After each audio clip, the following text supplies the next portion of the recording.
कोल्हापूर जिल्ह्यात रविवारी सायंकाळपासून कोसळलेल्या मुसळधार पावसामुळे राधानगरी धरणाच्या पाणलोट क्षेत्रात मोठा पाऊस झालाय। त्यामुळे सोमवारी पहाटे धरणाचे सर्व 7ही स्वयंचलित दरवाजे उघडण्यात आले। सध्या धरणातून तब्बल 11,500 क्युसेक पाणी भोगावती नदीपात्रात सोडले जात आहे।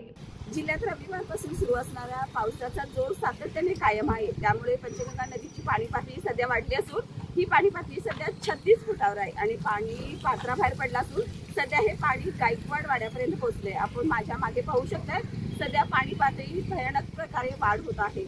परिणामी पंचगंगेच्या पाणी पातळीत झपाट्याने वाढ होत असून शहरासह नदीकाठच्या गावांमध्ये चिंतेचे वातावरण आहे।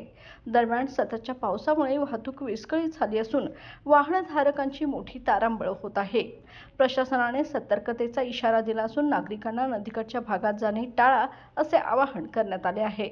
धरण क्षेत्रात सातत्याने मुसळधार पाऊस असल्याने राधानगरी धरणाचे 7ही स्वयंचलित दरवाजे पहिल्यांदाच उघडले आहेत आणि सातत्याने जर पावसाचा जोर असाच राहिला तर पूर परिस्थिती निर्माण होण्याची शक्यता आहे। सध्या जिल्ह्यातील 80 प्रकरणे पाण्याखाली असून नागरिकांना सतर्कतेचा इशारा देण्यात आलाय। प्रशासन सध्या अलर्ट मोडवर आहे। बाळ, फ्रीजमधून श्रीखंड काढ ना। आम्ही पूर्वी घरीच बनवायचो श्रीखंड, त्याची चवच वेगळी होती। आता काय सगळं रेडीमेड। आजी, हे श्रीखंड खाऊन बघ।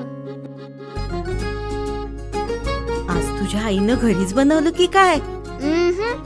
हे आहे गोकुळचं श्रीखंड। अगदी जिभेवर रेंगाळणार। जिभेवरच नाही तर मनावरही रेंगाळणार। गोकुळ श्रीखंड, मनावर रेंगाळणार।